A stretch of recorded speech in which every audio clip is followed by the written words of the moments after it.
Good morning, everybody. Thanks for joining us. Thanks again to PhotoWings for sponsoring us. My name is Eric Luden. I'm the founder of Digital Silver Imaging up in Boston, Massachusetts. And we're excited to have our fourth series here with our friends at Seven and with my friend Joe Brady, who's going to be doing the whole series with you today on converting your files to black and white. We're a fine art print lab in Boston. We do specialize in silver gelatin printing, so this is a good opportunity to learn how to take those digital files of yours that might be in color and take something that might look, convert that and make it look a little more stunning and dramatic in black and white. So, and we've done one of these before with Joe. Joe does a great job. I'm very excited to be working with Joe again. Joe and I don't even tell you how long we know each other, but neither of us had any gray hair or facial hair, but it's been a while. But Joe is, like me, has grown up in the industry, great photographer himself, runs workshops internationally. So hopefully you'll check out some of his work. He's a great instructor and extremely knowledgeable individual. So I'm going to turn it over to Joe and just say thanks again, Joe, for spending your morning with us in between your busy schedule. Oh, I'm happy to be here. So I guess I just click on share my screen and you guys will see me, correct? There we go. All right. So Eric, you can see my screen okay? Yes, I can. Yep. All right. Well, good morning, everyone. Thank you so much for joining us. What I'd like to do today is talk about kind of my process for black and white conversions, which images I will choose for black and white. Unlike Eric, I also do like color photography. We make fun about that.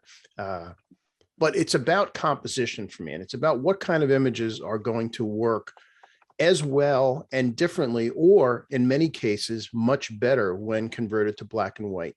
And it comes down a lot to composition and composition and color.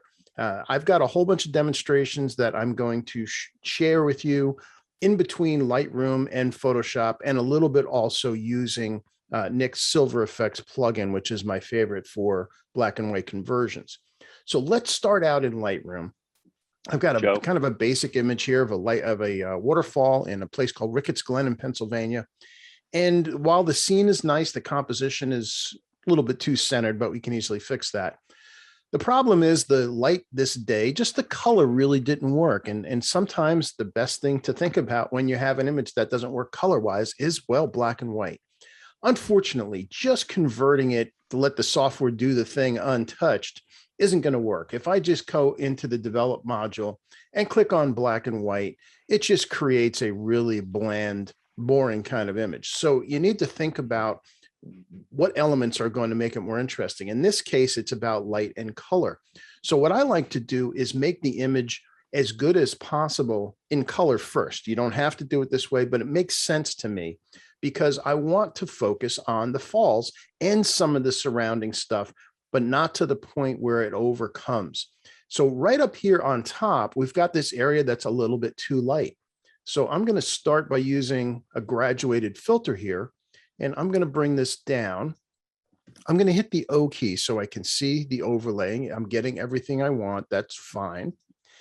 And I'm going to bring the highlights down because I see that this sky up here is going to be competing tonally with the falls itself. So let's bring that way down. I'm going to bring the exposure down too. And again, I'm trying, even though I'm looking at it in color, I'm starting to think in black and white. Now, while I've done this, there are other areas that are going to need a similar kind of treatment. So I can just get a brush while I'm in the filter and then add to that. So I'm going to make the brush a little bit bigger. I have auto masking off for now. I'm just going to kind of broadly paint. And you can see that it is just picking up those same changes on the top to the bottom. I'm taking away some of the brightness of things that are potentially competing with the falls. While there's some other things I'm going to want to keep, like this little bit of green here, I do want to have it pop up a little bit more. So if I hit done on there and now convert it to black and white, we're getting better, although we're still not quite there. And the thing that really makes Lightroom work in black and white conversions is when you come down to the black and white panel, which is just renamed. It's basically the hue, saturation, luminance panel with the hue and saturation taken out.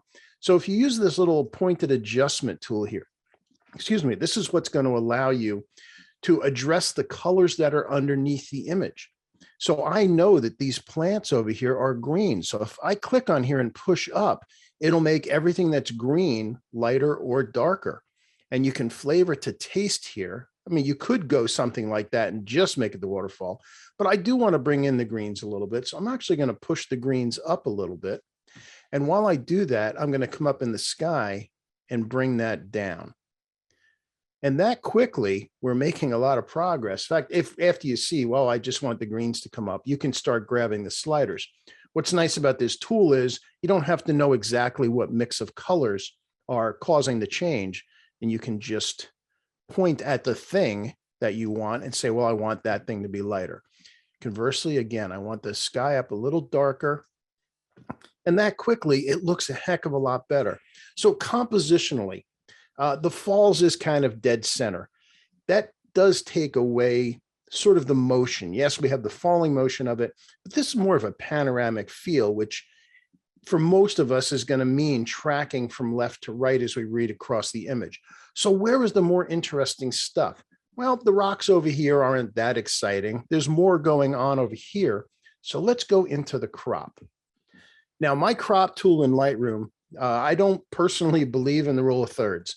I find it to be very static as far as my compositions go, particularly in the landscape. I find the golden ratio, what we see here, to be a much better tool for gauging where to place items. And if you're not familiar with this, if you go up to tools, to the crop guide overlay, you'll see all these options. Here's the rule of thirds, which we're used to seeing, but a lot of people are kind of hung up on putting things on these intersections. And on the rule of thirds, it really starts to look kind of forced, and it actually makes it a little bit static. So I much prefer the golden ratio, which is 1.6 to 1. That's the ratio there. And I'm going to crop from the right. I'm going to bring that in. I still want to keep some of it over there, but there's less interest on the right. Let's bring up from the bottom, and let's bring down from the top. Now, in addition to putting the falls in one of these lines, what it's also doing is it's making the falls bigger in the frame. Something else that can happen when you convert to black and white, when you have a lot of things that are depending on color to separate themselves from the scene, in this case, like some of these small plants. If you have too much of it in a black and white, it kind of gets lost because there's not enough tonal difference. Where something like this, by making it smaller, now all of a sudden, the waterfall is so much bigger. In fact, just so I can bounce back and forth, actually show you side by side, I'm going to hit Command apostrophe or Control apostrophe if you're on a Windows machine, and I'm going to reset back to our original image. And so far, all we've just with those sliders and a little bit of light painting, we've converted this into this, which is already much more interesting. Now, if we come back up to the basic panel, now that we've got our black and white conversion basically done, I can bring the clarity up, even add a little dehaze, which will darken things, and maybe add even a little bit more contrast to make it a more interesting image. Last thing I do to most of my images, excuse me, is I'll come down to effects. I want to put a vignette. Now, this one's fairly dark around the edges, so it's not going to need it as much as some of the other images we'll work on. But what I like to do is to just make it a full negative vignette. Then I will adjust the roundness of it. So I just have it going to the corners. I don't want it coming in too deeply. And then I'll feather that in a little bit. Then I'll back it off. And depending on the image, somewhere between 12 and -20 is generally where I'm going to go. And it's a kind of thing that it is very subliminal and subtle. You can't even see there's a vignette there. But if I click on this little switch to turn it on and off, you can see the slight darkening on the edges. And that has the subliminal effect of keeping you in that image. So if I hit the C key, I can compare the two. Shift tab to get rid of everything else. The L key to turn off the lights. And we can see our after and before. And I think that you'll agree that the composition and just the image itself is much more interesting as a black and white this way, because the color is not a distraction. Some of the colors are actually drawing you away from the falls in here, where in the black and white, it is pure all falls. So let's go back. We'll go back to our menu, get rid of this, the comparison. There we go. There we can see it full screen. Much more interesting than where we were. Up, actually, that's the wrong one. All right, so let's move on to another image. And by the way, I'm sure these guys have mentioned as questions come in, by all means, feel free. In fact, someone did mention, said my screen is out of focus. Well, that's kind of not possible. I've never heard or seen that happen. So there's something technically going on that's there, not on this end. So here's another image that this is something that happens all the time. We'll take a picture and something's wrong with the light or the color, and we never give it a second thought. It gets thrown away. But if you slow down and really look at the composition, there are things here that are very interesting. Now, this is actually the Oxbow Bend in Grand Teton. That's Mount Moran in the background. Have a storm that's kind of passing by. I exposed for the highlights on this. And if you look up at the histogram up here, you can see, well, face it, that's a sexy histogram. It just really can't get any better than that. We are all the way to the left without clipping. We are all the way to the right without clipping. So as far as the camera was concerned, this exposure is perfect. Unfortunately, it looks terrible. And that's the problem. I wish the manufacturers would make us cameras that actually captured scenes the way our eyes see them and stop it with the megapixels. I have enough megapixels. Thank you. I want a camera that's going to see the way my eyes see. So our tonal range in our eyes is much greater. And in addition, when an image comes into a raw converter, it typically gets a contrast curve applied to it as well behind the scenes. And that makes a very high contrast image even look worse. So we have to counteract that. So again, this is a color image still, but you can't even tell because there's so little color in it. But what can we do to make this an interesting shot as a black and white? So the problems are, well, we look at the histogram and everything's good. I'm going to bring the highlights down and we can see those clouds even better. And then I'm going to bring the shadows all the way up. Now that helps. All right, you can see some of the colors starting to come in, but it's still not there. We're going to have to work locally to open this thing up. So I'm going to get a brush and I'm going to start by turning on the auto mask. And what auto mask will do is just select the things that match the tone of whatever is underneath that plus sign. So I'm going to turn on the overlay, which will let me see where I'm selecting. By the way, again, my overlay is set for green, which is underneath tools here, adjustment mask overlay. The default is red. I find for landscape photography, the green is just easier to see.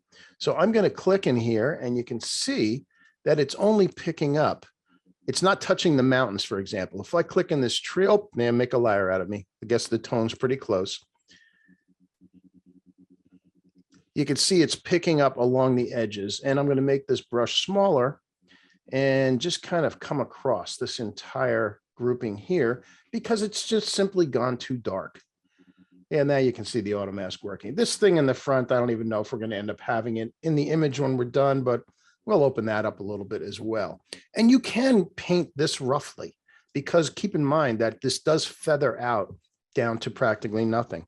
So I hit O to turn off the overlay, but since the dot still has a black dot in the middle, that means it's still live. So let's bring the exposure way up. And it's helping. It's maybe a little too much. Let's bring up the shadows some more. That's better. I don't like what it's done down here. So I'm going to hold down the Alt key, which turns it to a minus, and I'm going to get rid of the areas kind of along the water there. Okay, that's better.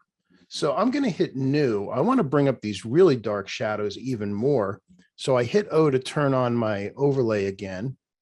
And I want to get some of these very deep shadows in the trees to come up a little bit more. And O to toggle that off. And now we can bring the exposure of those up. So now we're starting to see some more detail.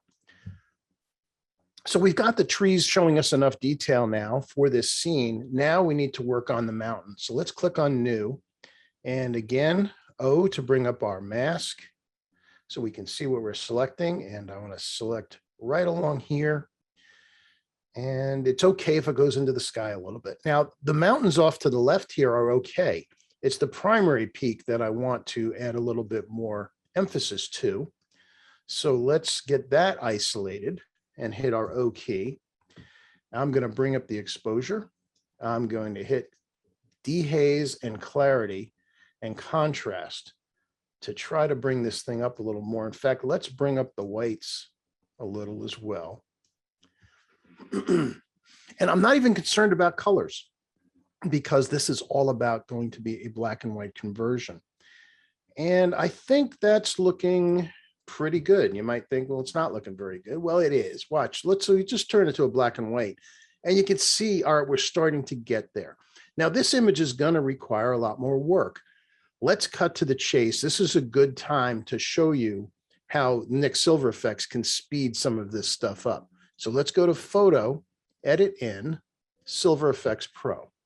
And we'll, do, of course, do it with the adjustments we've already made to the image. All right, so I'll get this, just give this a second to come in. Is there anything in Silver Efex that you cannot do in Lightroom or Photoshop? Probably not, but it does things so much quicker than you can ever do it yourself that why not take advantage of it? And it does have some very specific things it does that are very interesting. In particular, one thing they call structure, which is similar to clarity, but it's not exactly the same. In addition, it does, in my opinion, the best job of adding a film-like grain to a black and white image. And for me, maybe it's because I used to shoot black and white film, as I'm sure many of you have. I'm seeing black and whites printed without any grain, and it just doesn't seem right to me. So that's what another thing I like about it. So if you look over on the left-hand side, we have a bunch of presets that you can scroll down and you can get one. Oh, what one looks kind of right. Well, let's see this high structure, harsh look, and actually kind of liking that. That might be our go-to start point. Let's see what else looks good. Let's see how push process looks. Don't like it as well. Another one I like for landscapes is called Wet Rocks. So let's go down to Wet Rocks. And no, I think this image works well with the high contrast harsh. Yep, it just needs it. Okay, and we have this before and after bar, and you can see going back and forth where we were and what it's done for the image. It has just added so much more life to it. And now we can fine tune by coming in closer with this control point right here. So if I click here and put it, I'm going to put it right over the mountain, and I can set how big an area it's going to affect. If I then add more structure to that, I can do it right here rather, sorry. Add structure, we can see it's coming up. I can brighten it up a little bit. That's a little bit too big an area. So let's zoom in a little bit more. Maybe add a little more contrast. Oh, looking much better. Now, after you've got a change like this and you like what it's done, you can hold down the Alt key as you click on this button and actually drag that same effect you've just done to other parts of the image. And notice if I hit one of the white pieces of snow versus the dark shadows, it changes how it affects the image. And I think maybe one more over in here. Maybe not. I'm going to actually bring the brightness down because I want to have that corner darker. Same thing with the sky. Do I want to bring the sky down a little bit? Maybe bring down the brightness in that corner. And let's add even some more structure up into the sky up here. You can see how it really separates out those clouds. And I think we're about done. Let's do maybe one more. Let's come in right to this small part here. Let's zoom in closer. I'm going to make it more contrasty, a little brighter, and a little more structure. All right, so if we drag our before and after slider, look at the difference. What's happened to the image before and after, and it just makes this process so much easier. Now we have an image that's got a lot more impact. So let's hit save on this, and it will convert it to a TIFF and send it right back into Lightroom next to where we started. Now, am I done with it? No, there still needs to be, I think, a little bit of composition help here. All right, I think it needs a crop. Now let's take a look at the cropping tool. There's a little too much on the bottom. Again, we want the mountain to be the star in here. I'm thinking maybe something like that. And let's bring the top down. And let's see, how does that look? Looking pretty good, especially when you consider what we started with, which I'll show you in a second. It does need a history. It does need a vignette. So let's do our vignette again. I'm going to bring it down. I think we'll make this a little less round. Also, we'll just hit to the corners. I'm going to feather it in a bit and then back off to, and we'll do about -20. By the way, if you have plus, it actually puts a white vignette. We want the darker one. And I'm just going to do it to taste, yeah, about around there. And again, here is our original color edit. I'm going to go ahead and reset that so we can see the original raw file. And just that quickly, we've gone from here to there. Much more interesting image. And again, we can fine tune it a little bit more. In fact, let's just do that. Let's do a little bit more light painting. I'm going to get a brush. I'm going to do this in Lightroom. I'm going to turn off auto mask and make a nice big brush. I just want to darken up here a little bit. Kind of there's this swath here. I'm going to darken that. So let's bring the exposure down just a little bit.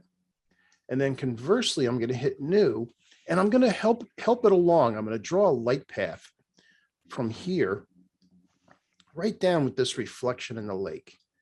I'm going to draw a little path of light and let's bring the exposure up on that just a little bit. I'm going to add some more contrast and clarity into that just to highlight the mountain with its glacier right there. And I think we can call that one done. And again, when you consider that's what we started with, and again, the kind of image that when you saw in the back of your camera, you would probably throw it away. But since I was here and when I'm at a place, one thing I will always do is I'll put my camera away and just kind of stare at the place and decide, did I get the composition that I'm after? Forget what the image looks like on the back of the camera. Look at the histogram. And this histogram is just telling me that I've got everything I need. And if you can see in your mind's eye that you can create something like this out of that image that looked terrible, that's the key. It's being able to pre-visualize what it is that's going on in the scene and making sure you have the composition that will support it. So Joe, that was fun. Yes. Just got a question here from someone about from Rebecca about is Silver Efex already in the program? And then Darlene responded, you need to purchase it. So Silver Efex is a plugin that needs to be installed separately, whether you're working in Lightroom or Photoshop. Is that correct? That is correct. And so I forget what the pricing is right now. I want to say it's $159, but that's not just for Silver Efex. That is for Viveza, which is my primary color editor, Define, which is an amazing noise reduction. There's HDR Efex Pro. I don't know if I have the entire list here. Let's take a look. Yes, these are all part of the Silver Efex, part of the Nik effects that are part of that kit. So analog, color, define. There's sharpeners, a couple different sharpeners, Silver Efex, Viveza, and then in a different place is under export, I believe. Is it going to give me to me? Yeah, HDR Efex Pro is another one. So those are all part of the kit. You get all of them when you get it. So to me, anybody that's in the landscape photography, you definitely want to have it. In fact, color effects I use for a lot of, I do portrait work as well. That's what I use for portraits. And I will say to people, just so you know, that Nik software was acquired a few years ago by DxO software. So, but if you Google Nik software, you'll find it. Yeah, it'll show up. And one other quick question from John is, do you always vignette your black and white conversions? I don't want to say always, but I will probably say 80% of the time. It depends on the scene. If it's a landscape, it's probably closer to 100%, because I do want to put that little subliminal vignette in to just, it has the effect of bouncing the viewer's eyes subliminally back into the frame. As you're tracking left to right, you might want to leave the image. That's why I typically will darken the right edge if there's something that I can darken. And by the way, that's compositional element that I do with my photography when I'm composing in the first place. But it has an added effect of when you hit the dark, it kind of stops your eye and pushes you back to the lighter things. So I find it does really help. I do have some images that I would not do it to, but I would say fairly often. Thanks, Joe. All right, let's move on. Let's do one that's really simple. This is Situate Lighthouse up in Massachusetts, a little south of Boston, Eric's territory. And I just cropped in to make this very simple and very graphic. Once again, if I just come up to the basic panel and do a very basic conversion, whoops, wrong. Yeah, black and white. It looks terrible. It just has no life to it at all. In this case, the color image looks much better. However, again, coming down to the black and white panel, all this really needs is a sky darkening. And for any of you that have done black and white photography, whenever you have cloudscapes, I was always having a yellow or orange filter on my lens to fix that. Excuse me 1 second. That smoothie has made my throat rough for some reason. I don't know. My wife put in that this morning. Anyway, so I'm going to click on our targeted adjustment tool, and basically I want to darken the blue. And I happen to know the sky is blue here. So if I just click and drag down, watch what happens to the sky. And you could make it ridiculously dark. And this is kind of flavor to your preference. But I'm thinking, well, it depends. I'm thinking maybe around there. I can either make it darker than the lighthouse and go real dramatic, or make it a little more realistic, but just make it somewhat darker. I think something about like that, maybe even a little, yeah, something like that works a lot better. And when you consider we started with that, just by bringing that slider down, that makes the black and white work much better than if I reset. So which I can do by just double clicking on the word black and white mix, it resets all the sliders. That's very uninteresting, where I can just click and drag. And these are the kind of tools that are the things that Lightroom does even better than Photoshop. Now, is this one that I would vignette? Probably not. It really doesn't need it. However, I would not be quite done with this. I would want to lighten up the lighthouse itself. So let's use a radial filter. I'm going to get a nice radial here. And I'm going to put it around the top of the lighthouse. Now, if I hit the O key, that'll show us the overlay. And I don't know who at Adobe decided that it was a good idea to have it select everything outside of what you just selected, but they did. So you have to click on invert to make sure it's just the inside of the oval. I'll hit O to toggle that off, and I'm just going to bring up the exposure a little bit, maybe open up the shadows a bit, just to separate the lighthouse a little bit more from the background. And that gives it a little bit more dimension. I add a little clarity in there as well, and boost the exposure a little more. Now the lighthouse itself is much more three-dimensional. It's separated out from the background just with that little bit of lightening. And in this case, it kind of eliminates the need for a vignette. Would I still put one in? I don't know. Let's take a look. Let's take a look at the effects. Oh, there already was a vignette on here. Son of a gun. Yeah, apparently I had already done one on the color one. So, well, there you go. I do like the vignette in that as well. And it does. It looks nice. And by adding that radial filter up on the top here, it has helped to separate out the lighthouse from that background. Moving on, let's do something completely different. Joe, just a yes. quick question from Bill Barrett. He's talking about that previous image is, do you ever use gradients on the edges as opposed to vignetting the whole image? Yes, sometimes. Okay. In fact, I think I have a couple images that will be doing that. So good question. Okay. Stay tuned. We'll do that in a minute. Yeah. Great. Thanks. Good question, Bill. Yeah, that's a good question. Okay. So this is actually during one of my workshops. It almost looks like, let's get the band together again after 40 years. But this was a fun group. So again, look at the sky. You don't see anything in the sky, but look at the histogram. The histogram is great. There is no clipping. These two little triangles up here are clipping warnings. All right. Yeah, I do have a little pure white up in here. And as far as black goes, yeah, there's really no black. So let's go to the basic panel again. Let's just bring the highlights down and look, there were clouds. So That's the whole key. And just by taking away the contrast, by bringing the highlights down and the shadows all the way up, look how much more interesting it looks already.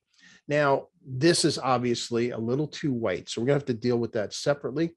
I'm gonna add a little clarity to this group, and I'm gonna add saturation too, because it's going to affect the black and white conversion. So again, I'll always make my image the best it can be as a color image before doing the black and white conversion, because all those tones are going to come into play. Now, this is a little too bright, so let's go ahead and get a brush. I'm going to turn on auto mask, hit O for my overlay, and let's select that thing because that needs to come down. There's no detail in it because obviously the sun was behind it, but we can still bring the whites down just to take some of the heat off of that so it doesn't become so strong. I may end up cropping it out when we're done anyway, but I think this is another image that is just screaming for Silver Efex, because Silver Efex also has some very cool image borders that we can put to use. So I like that. I like where we are. Again, I'll probably crop it, but let's go ahead and apply Silver Efex to it. So photo edit in Silver Efex. And yes, we want our Lightroom adjustments with it. Now, as I mentioned, two of the things Silver Efex does is it does have some interesting image borders, and it does have, in my opinion, the best photographic grain that you can add to a digital image, and it really reproduces well. Some of the images that I sent to Digital Silver Imaging, I did apply the grain using Silver Efex, and it just printed so beautifully. I'll show you one of my favorite prints before we're done here today. Okay, so now let's go full screen with Silver Efex. So again, here's our before and after. Again, just like when you do a straight black and white conversion in Lightroom or Photoshop, it loses. So let's see high structure smooth this time since we have people, and look at the difference already. That's looking, catch up. That's looking a heck of a lot better right there. In fact, I'm liking that a lot. Let's do some control points to control this a little bit. I'm going to bring down the brightness of that really bright spot here, and I'm going to add some structure back into it. Then I'm going to hold down the Alt key and drag it over so that we have the rest of the skies around it getting the same effect. Now, where the guys are happens to be a little too dark. So let's get a nice big brush here and let's lighten that up. It's a little too big an area. Because it does feather off. So let's do it about there. The wrong way. Let's brighten up our guys. And we got one of the guys, his coat's gone a little dark, so we'll do one just for him as well. Bring the brightness up. And in fact, even on his face. So I'm going to just bring it. There's the face coming out. Got one of the guys hanging way out in the back. And I'm liking it. So again, we go back and forth and you can see our before and after, and it really makes for a great black and white. Now, I talked about the edges. So there is a vignette in Silver Efex. I don't like using it. I do like some of their edges, although they could have done a little better naming on them, because here's the different names. Very helpful, right? So until you get the hang of it, you have to scroll through. And you can see there's all these kind of photographic edges. Let's find one that looks appropriate for this image. I like the rough one. Let's see what else. Oh, I like that one too. I wish they had names for them. And the other thing is, after you've picked one, after you've picked one that you like, you can then adjust the edges. So let's go with that one. And then when you go, you have the ability to burn the edges again here. Again, we're not going to do that. I do prefer doing that in Lightroom. All right, so I think I do like that one. Now, I also mentioned grain. So let's come up to where it says neutral. There are also all film simulations in here that can really have a big effect on the image. Depending on if there was a film that you liked. And as you scroll through these, you're going to find different feelings as they simulate or emulate these films. Not sure if there's any here I want to do. Actually, I do like that. Oh, wouldn't you know, it's Ilford, since that's where I met Eric all those years ago. Actually, I do kind of like that. And then there are also color filters here. So if I wanted to darken the sky, I can click on yellow, and you can see in this case, it made the people their skin too light, but you can also bring down the strength of it. And you can see what that filter is doing as you adjust the strength. So you really have the ultimate of control here. And yeah, I think I like it. So, and again, we can see our before and after. There's what we started with when we brought it into Silver Efex. And then there's what we ended up with. By the way, since one thing warning about the edges are built into the file. So if you decide you want to do a crop later, you're going to have to bring it back into Silver Efex. Oh, I talked about grain, but I didn't even do it. Let's go back to grain. Right here underneath, there's grain, and it's grain per pixel. The bigger the number, the finer the grain is. I generally find the high 300s are about where I like to be. That gives me a really nice film-like grain. As far as hard and soft goes, a little bit to the harder side, and that's looking good. So let's hit save. And again, it will send us back into Lightroom. And I think that really turned out to be a fun image of one of our, some of the guys on one of our workshops. This is actually in this old building in Grand Teton.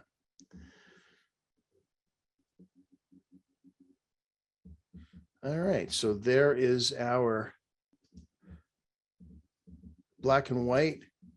I'll reset. That was our raw color image coming in. There's our raw color. And there is our black and white. It has so much more life to it. Just the whole mood of it is very cool, and love the edging on it as well. But again, that's flavoring to taste. Whoops, still want to stay in Lightroom for now.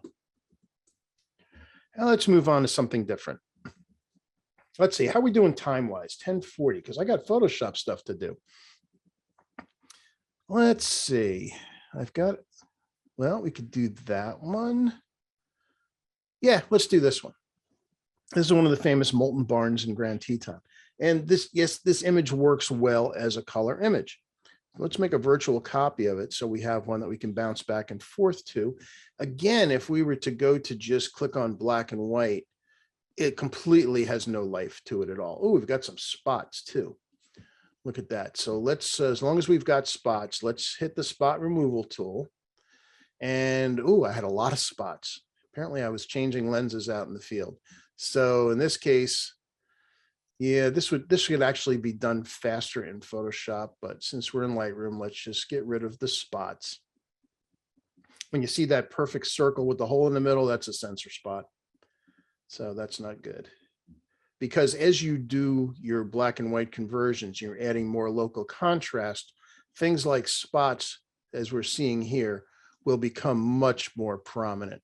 So you do want to get rid of them here. The nice thing about doing it in Lightroom is that if you have a series of images taken in the same place that you took right at the same time, if you had spots, they'll all be there in each image, and you can then sync your images and get rid of all the spots in your image, in all your images, in one click. Okay, they're all gone. So what are the issues here? Well, once again, we've got an issue with the sky because it's gone too light. So let's again go to our black and white panel. Let's bring our sky down. And you can see I'm just dragging the color. Interestingly enough, I would have never thought that purple was the color that the sky needed to come down with. Still not enough for me. So we're going to have to use a graduated filter. So I'm going to drag down. I'm going to come over the top of the mountains. Let's hit O to see what we've got. Now I want to get some more of the range just above the mountains. So let's get a brush and make it a little bit smaller than that. I've got auto mask on. So let's just kind of drag along the peaks here so we can get all the sky. And then we're going to do the opposite. We're going to use a minus, and I'm going to click inside this tree as well. I'm going to use a minus to get it off the peak. So I held down the Alt key with my minus, Nope, I got a little bit too much sky in there. We'll have to go back and forth. But just quickly, we can get rid of most of the peaks, and then we'll use the plus again. I want to get rid of this tree also. I don't want to make this tree dark any darker than it is. So let's go ahead and get rid of the tree branches.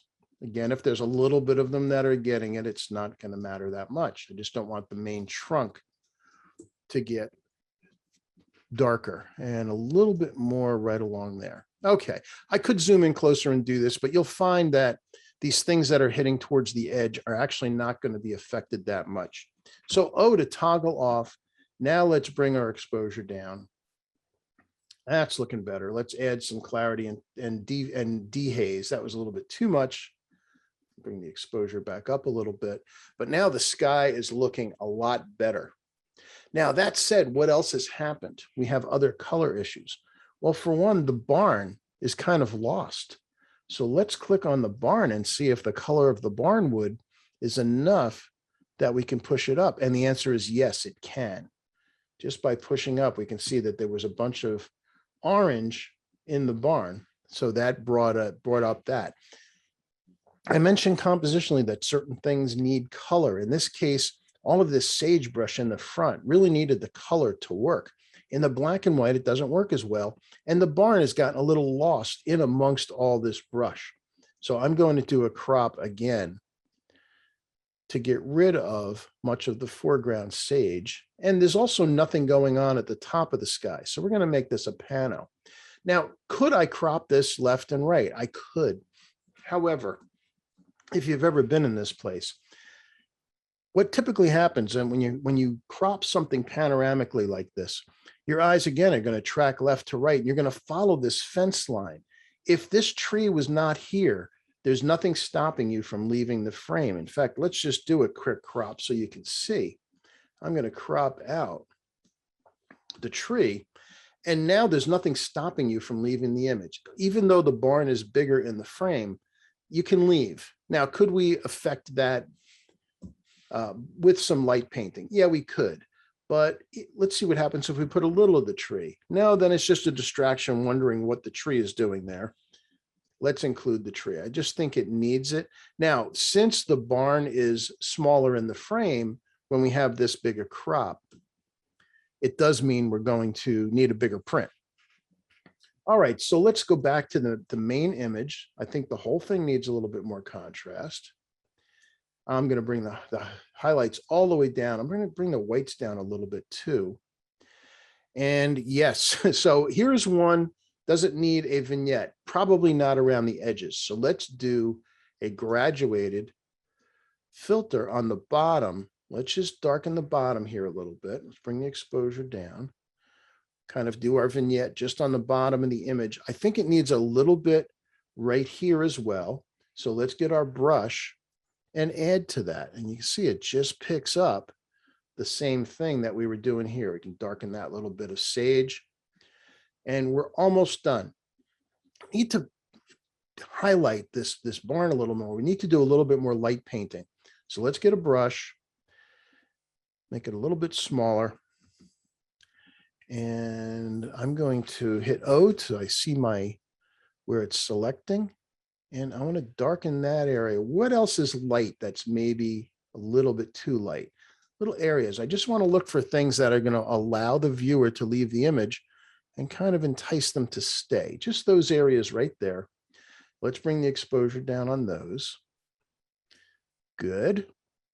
And now let's create a new one. I'm going to create a light path on this physical path right here. This is actually, if you were here and you wanted to get to the barn, it's actually the path that you would follow to get to the barn. So let's hit O and bring the exposure up a little bit on that. And that's having the effect of both leading you visually and physically to the barn. And I think we can be done with that. Maybe even after all that's done, let's add a little bit more clarity to the entire image. Let's bring the clarity up a bit. That'll add a little more definition, maybe a little bit of dehaze to darken everything and add some more overall contrast. And I think we've got it. So let's go full screen and take a look at that one. So there's our image as a black and white. And when you compare it to our original color shot, you can see it's got much more drama. And as we simplified the image, now the barn becomes more prevalent in the image. And you've got this visual path that is actually leading you up to the barn. All right, moving on. Let's see. It's getting that late already. I think it's time we need to go into Photoshop. Let's do something in Photoshop. So let's go look at a Photoshop image. And just a couple of new tools here. Now, you might see a lot of lighthouses lately. I was on a couple of lighthouse trips recently, so I've got them. Let's send this one into Photoshop just as is. The composition, the light, everything has been taken care of already. So let's go to Photo, Edit in Photoshop. And we just want to have it however we finished up with it in Lightroom. Now, Photoshop does give you a lot more options for your black and white conversions. You have a lot more control. There's a lot more things you can do since you have the layers. All right, so here's our image in Photoshop. First thing I like to do is Command J or Control J just to create a copy of that background layer. So I always have one that I can go back to if I messed up. Now, if I just do a black and white conversion, which is under your adjustment layers, black and white, and it does just like Lightroom does. It just gives you this bland kind of uninteresting thing. Now, that said, there are presets in Photoshop that you can take advantage of. If I click on where it says default and say, well, let me see what a yellow filter looks like. That helps a bit. Not completely thrilled with it. Red filter, let's see what high contrast red filter looks like. Maybe a little closer. How about infrared? Interesting in some ways, but not in others. So let's just put it back to its default. In fact, we're just gonna turn this off for the time being, because what I want to do is I want to affect the sky separately. So let's go ahead and do that. And now I could go through Magic Wand and doing the best to select the sky, but the latest version of Photoshop does have a pretty impressive sky select. If you just go to select, now it just says sky. And it just makes life so much easier when you're trying to do that. And how it does this is beyond me, but it's pretty amazing. So it's working its magic. And we will have a sky selection shortly. Come on, there we go. Look at that. It's really amazing how it does it. So I'm going to save this just so I can get back to it quickly. I'm just going to call it sky. So now I'll have a channel. I'll have that saved so that I can bring it back later. Now, if I'm just going to hide this, let's just hide our extras. Okay, so now we have a mask that's available. And let's bring back our black and white. Now, maybe we want to do a different edit on just the sky. So let's do another black and white. And notice we've got our mask. If I hit Alt and click on it, it shows me what was selected out of that sky selection. Now, I actually want the opposite of this. I want just the white parts. So I hit Command I, which gives me just the sky. So now I can come to my black and white conversion. Now let's see what happens if I do infrared. Oh, I guess that's where it was. Let's do high contrast red. No. Let's do yellow. Nope, not getting anything there. Hold on a second. What did I select wrong? Actually, I want to do it as a levels. What was I thinking? Let's do a levels adjustment.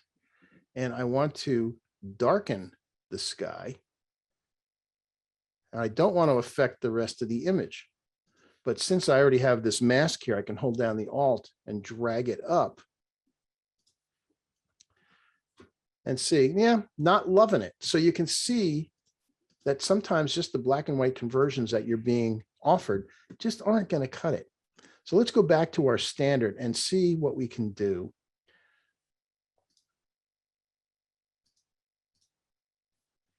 To make this more interesting. So let's go back to our default setting. Which one did we like the best? Was a high contrast red? Yeah, maybe. Let's see, infrared. I do like infrared, but not maybe at 100%. So what can we do? Well, after you get a setting, you can then change it. So I have, in this case, they give you this pointed finger. So if I want to darken or lighten the sky, I can do that separately now. So now after I got my preset, I can push up in the areas that I want. I can also do different conversions and we can mask them out. So let's do another black and white conversion. And in fact, let's hide the one underneath. And for this one, let's see, let's try something that's going to work better just on the lighthouse. So let's try a red filter. And that really lightened up the lighthouse. So I like that. And if I have both of these on, now they're both competing with each other. Now you got to mask something out. So there's our one underneath.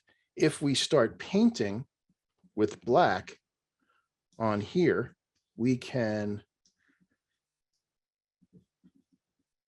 start to lighten this up a bit. But is the answer again for this image is within Photoshop, maybe we want to add a silver effects to this. So let's create something called the stack. Let me get rid of these extra layers here. Let's get rid of those, don't need those. Since we have our black and white layer, let's create a stack of this. We're going to flatten this image, but keep everything together. So if you hold down the Alt key when you choose Merge Visible, what it does is it creates a flattened version of the image, but you get to keep all of your layers below. So let's run this one. Let's run this layer through Silver Efex. And then we can further make adjustments to what we've done. And then we can mask those in and out as we see fit. So here's our Silver Efex. Again, here's the neutral with really not much of a change. Let's see one that makes the lighthouse look good. I think that makes the lighthouse look better. And let's bring up the shadows a bit more. Let's get our control points and bring up the brightness on the lighthouse. That looks a lot better. And let's bring down the sky. Let's bring the brightness down on the sky a bit. Let's make that selection area larger. And as we scroll back and forth, we can see what we've been able to accomplish just by bringing that black and white already into Silver Efex. That's kind of what we were after, and changing the feel of it completely. I'm finding these trees here, brushes maybe a little bit too bright. Let's bring down the brightness of these leaves just a little bit. I just want to take some of the brightness off of them. And I think we got an interesting results. Now we've got a sky that's dramatic, and the lighthouse we can see much better. So you can think about layering when you're doing this, that you might want to have a combination. And does this one need a vignette? Yeah, I hate to say it, I think it does. This is one that does need a full vignette, and this needs, the best place to do this again is back in Lightroom. Lightroom is better at this stuff because it's not part of the image. In fact, let's go back into Lightroom as soon as this is done saving and see what we can do with different crops and vignettes. And the reason that I always do my final crop, my final vignette is always done in Lightroom because it's non-destructive. So if we come to effects and we do a nice, I'll do a nice big vignette here. And I'm going to go ahead and apply that oval gradient as well, just to lighten up the lighthouse a little bit more. I'm going to hit invert, bring up the exposure a little bit, just so we see the lighthouse better. And the nice thing about this, notice it's called a post-crop vignette. Well, what that means is if I change the crop, if I decide, well, let's just want to make this a vertical. If I just say, well, that's my image now. What's cool is the vignette follows it. If I turn the vignette on and off, you can see. In fact, as we see it on this vertical, that vignette's too strong. It doesn't need that strong a vertical or strong a vignette on it. That's too much. So let's back off on it.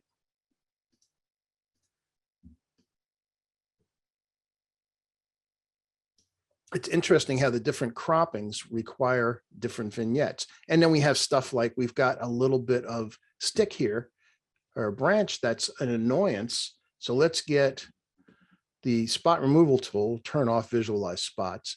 And I'm going to click once right on the tip of it. Let it select from somewhere that makes sense. So I'll move that. Then I'm going to hold down the shift key and click on the other end, and that will draw a straight line to get rid of that entire branch. We'll do the same thing here and there. And that one doesn't bother me as much. Actually, it is bothering me. Let's get rid of it. So let's get rid of that and select over here, and then this one. All right. Actually, this one, it picked up a little bit of the tree. So let's bring that over. And what we're going to do, instead of having it heal, we're going to make that one a clone. And what clone does is it creates a much sharper exact copy. And yep, I think I do like that better. When you consider that we started there, which is fine, but doing the crop and putting the lighthouse off to the left. And why? Because of this. We've got this tree here that is forming a visual block that's guiding you into the lighthouse itself. Yes, maybe this foliage down the bottom is a little too bright. Let's do a graduated filter there and bring down those highlights and whites a bit, just to take off some of the heat of that bright conversion we did. And I think we're good. We ended up with a nice black and white. Again, considering we started with this color image, which is fine, but this does have a lot more drama. All right, great, moving Joe, on. that you're Joe. Yeah.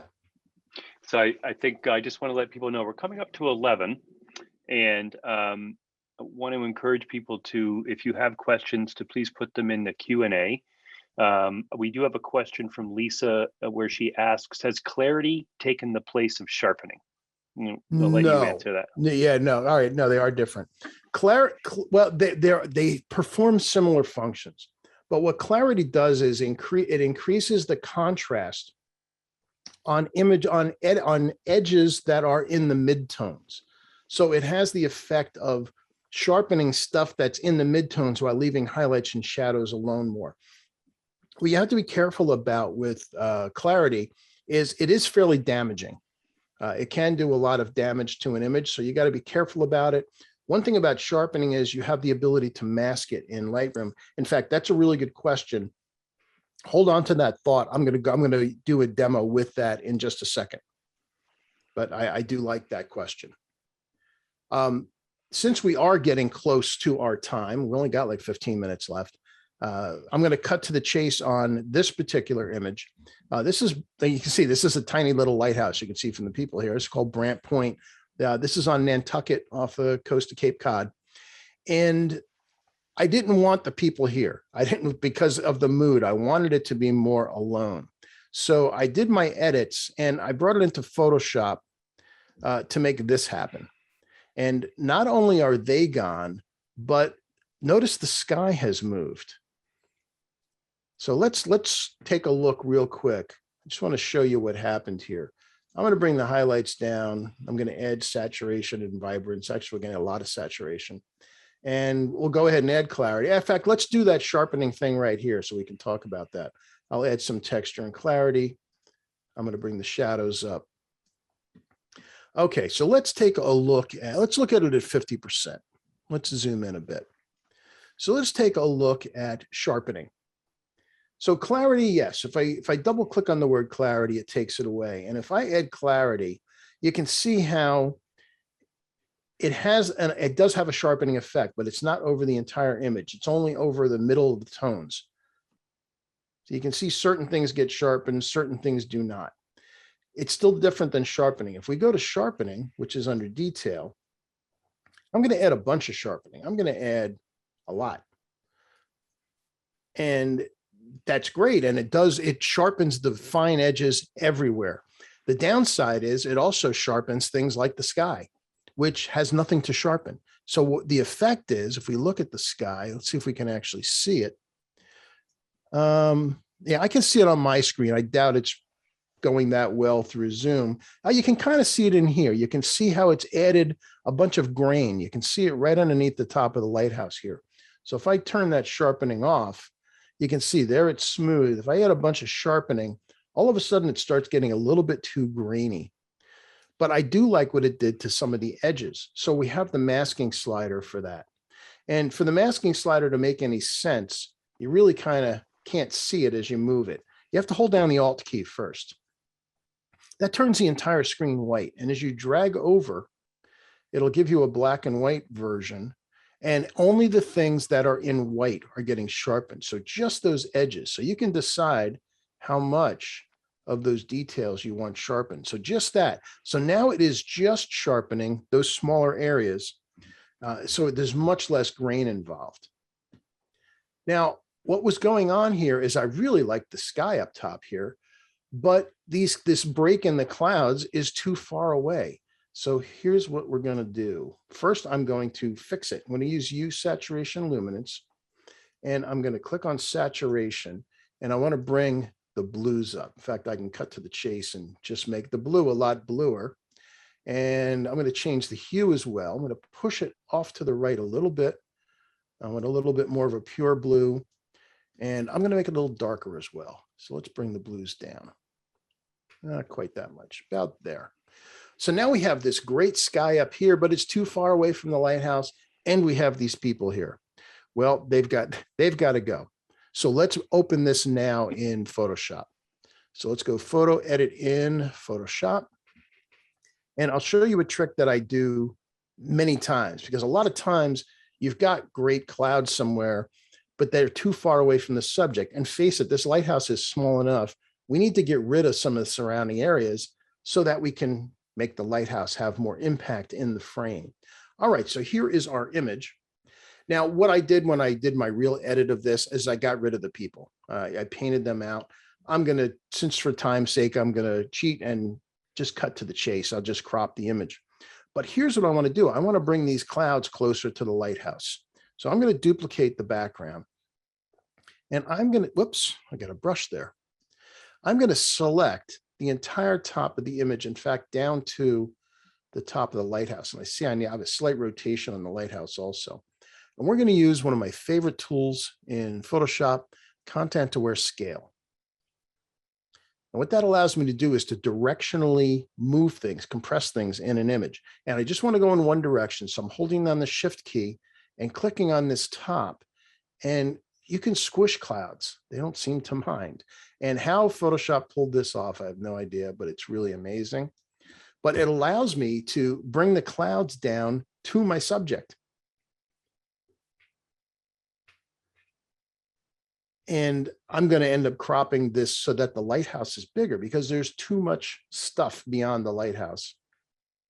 All right, that looks much better. I'm just going to go ahead and bring up the crop tool. I don't need anywhere near that much bottom. Something about like that. You do need to have enough bottom underneath an image because it forms sort of a pedestal for the rest of the image. And I want enough bottom so that I will support it, but I don't necessarily want the base to be bigger than the primary subject. So if I just look at the physical size of this, now at least the lighthouse is bigger than the area down below supporting it. So I'll come down to our new sky, and I'm just going to crop just off to those people. And where are we going to put the lighthouse? I think we're going to actually make this more of a vertical. Oh, and we can also see here, as we do this, that the lighthouse is slightly rotated. So let's rotate the image and use the guides so that, yes, that's straight up and down, and then move things around so that they work. And yeah, I don't like the crop. I'm going to undo that. All right, we're going to make believe those people aren't there.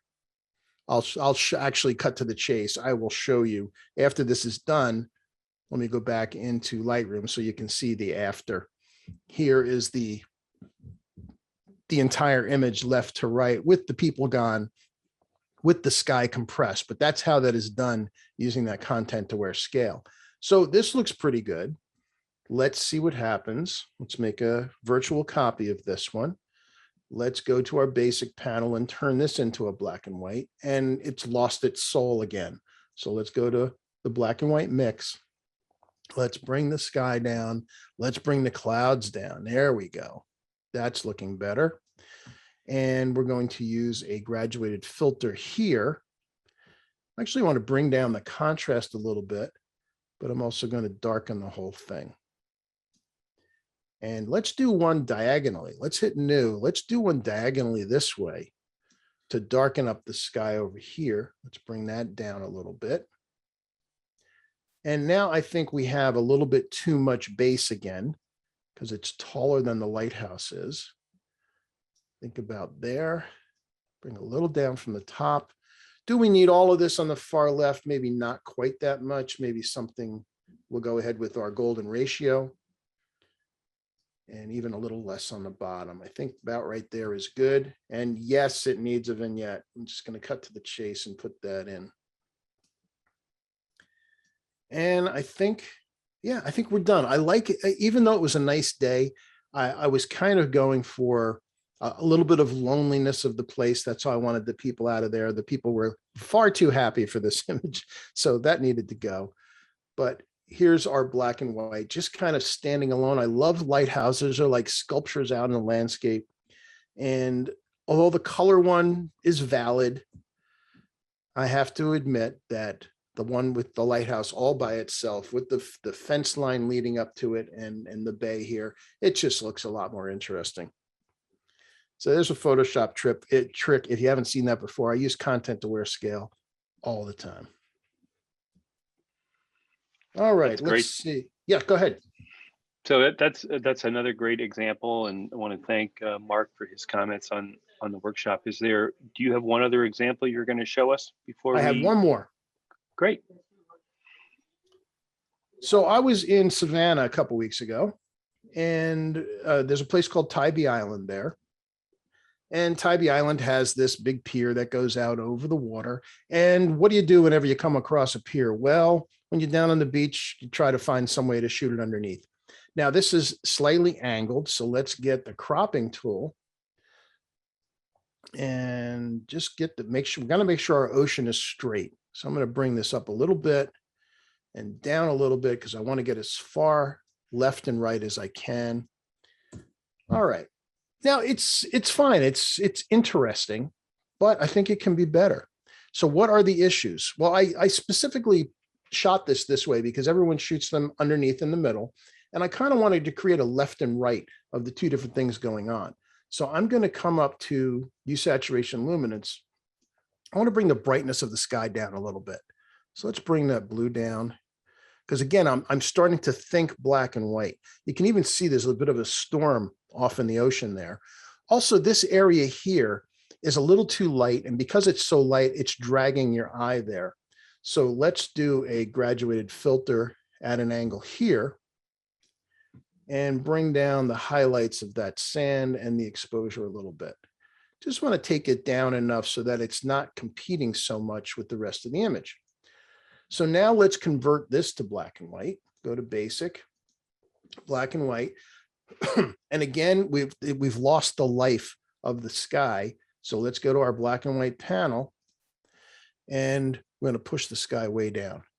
That's going to turn this into something far more interesting. And because of this light area here, again, it's dragging your eye. Yep, sorry, it needs a vignette. So we're going to vignette that. Technically, I could get away with one just on the edge there. I'm going to bring it all the way down. I just want to see where this is. I want to make it much less round. I just want this in the corners.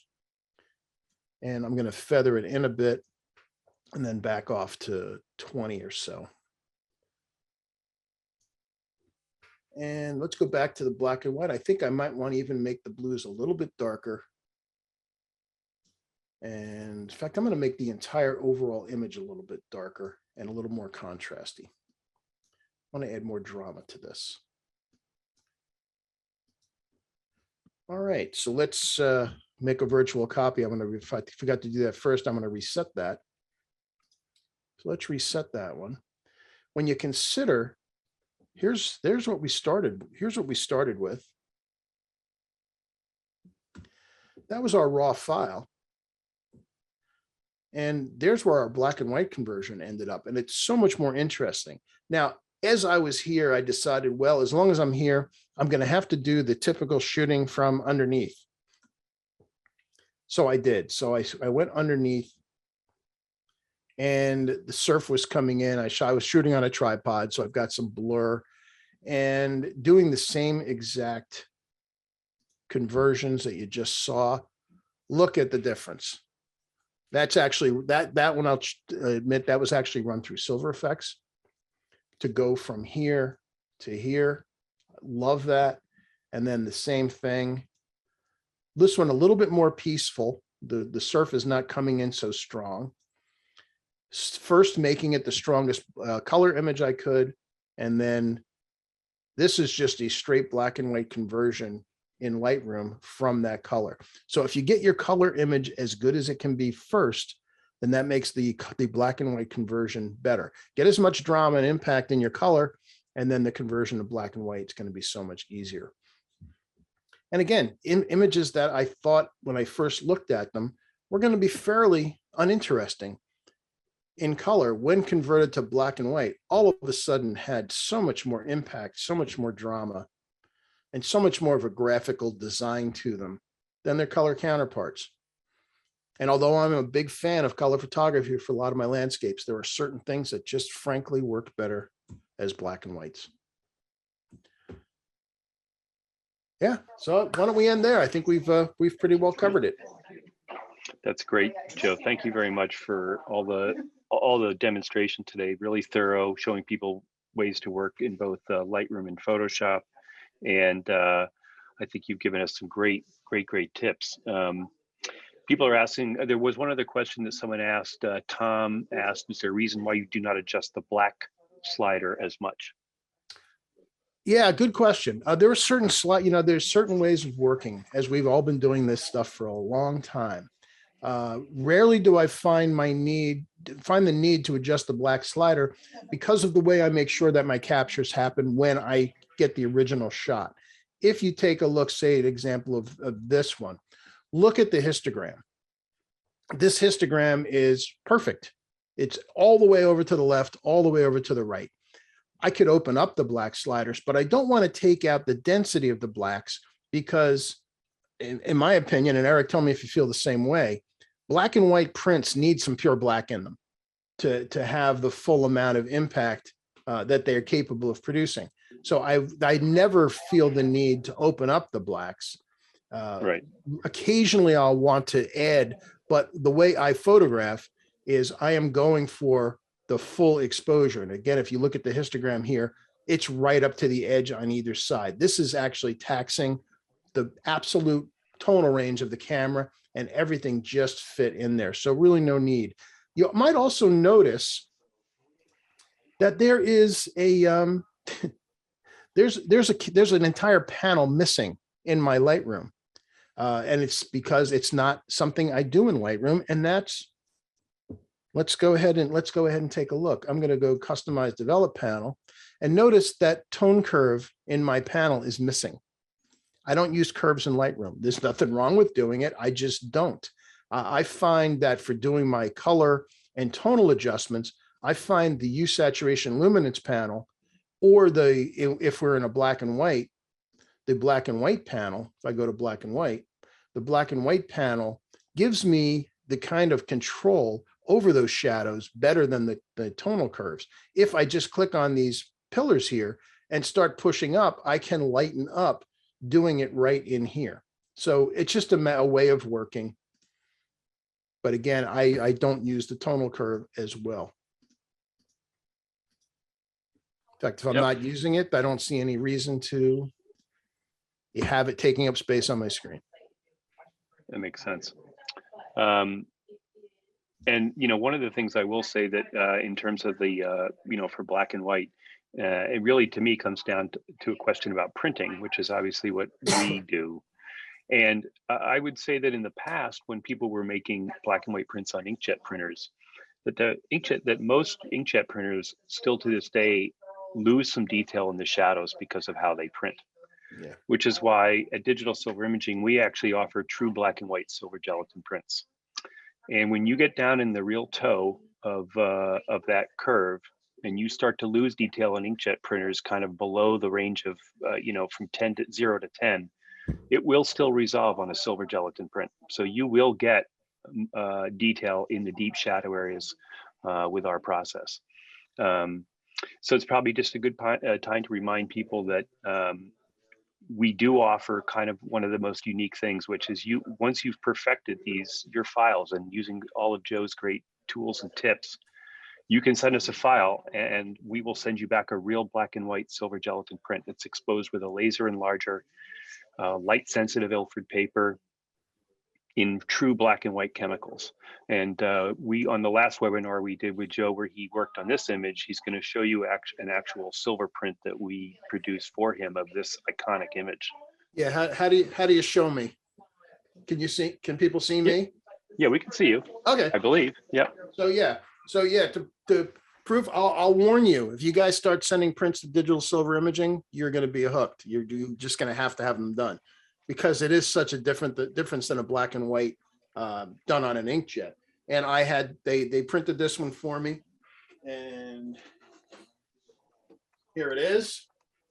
And the color depth and the clarity and the detail in the shadows and the smooth gradations are something much greater than I was ever able to get off of any kind of inkjet print. So I've got the proof. And this Thanks, image Mark, that for you that. see here on the screen, I just printed spectacularly. Yeah. So I just posted a link to our what's known as our value print service, where you can get silver gelatin prints up to 20 by 30 at a reduced price. And everyone who's on this webinar today is going to get a special email coming from Seven with a discount code for 15% off your order with us. So obviously we want to encourage you to pick some files, do some edits, and make some prints, because you can see behind me and others, when you get prints up on the wall, it's a wonderful way to share your work and get them off of a screen. So, if I may share one thing that I did not see, and I see a question that's related to it. Two things. One, if you look up my YouTube channel, just Joe Brady Photography, I've got a bunch of free editing tutorials, including 2 on black and white conversions, doing exactly the kind of things. In fact, I think I have this image, the demonstration of how this image was converted from the color. Here's the color, here's the black and white. So those are free on YouTube. Also, and I don't know if Eric, if you put the links up to my 2 websites, it's just joebradyphotography.com is one. The other is Photo Learning with an F, F-O-T-O. Photo Learning has courses that I sell. There are 36 hours worth of them that cover all kinds of different topics that are available as well. So there's free stuff on YouTube and there's stuff to purchase on Photo Learning.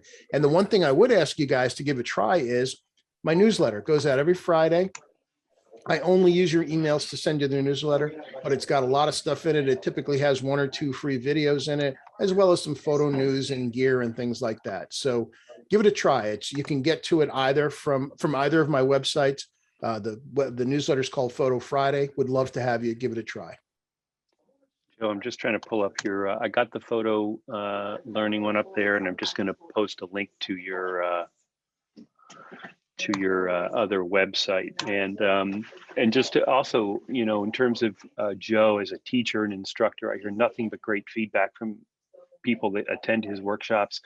And during COVID, Joe is unfortunately, I think, fully booked for the rest of this year for his trips, going to some really great locations. But if you get on his newsletter, you'll be aware of the other great places that Joe travels. And he's going to be in, I think he just said London and Scotland next year, and a few other locations. So we definitely encourage you to get on and follow Joe Brady, and certainly follow Digital Silver Imaging for our updates and newsletters about our printing services and where we are. So really want to thank everybody for attending today. I want to thank David from 7 Photo and from their group, and Gianna for all the help they provide Digital Silver Imaging. And I certainly want to thank the folks at Photo Wings who have made these technical webinar series and all the other ones that Seven is putting on possible. So we're very grateful for all of that. And Joe, I really want to thank you again for another great workshop. Your knowledge and skill and explaining things and the keyboard shortcuts, unbelievable. Thanks so much for having me, Eric. It's always a pleasure. Yep. Hope to see you live again one of these days. Yep, me too. We'll catch up soon. So again, want to thank you everybody for your time today. Seven is going to be recording this webinar. It has been recorded.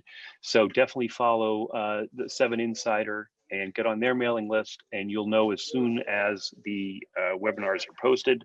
And also stay in touch for all the great communications and productions and other work that Seven Insider is putting out. They're doing a phenomenal job. So thanks again, everybody. Wish you a great weekend coming up. Get out there, make some pictures. And as Joe said, think about things in black and white. Think about what might have been sort of a ho-hum image and turn into something absolutely extraordinary like the image on the screen. So thanks again. We look forward to seeing you. We have two more of our technical series coming up, one about printing the right papers with our friends at Hahnemühle. And the next one will be actually about then how to, options for finishing and mounting and framing your print. So thank you very much. Thanks, Take care, everyone. everybody. Bye-bye.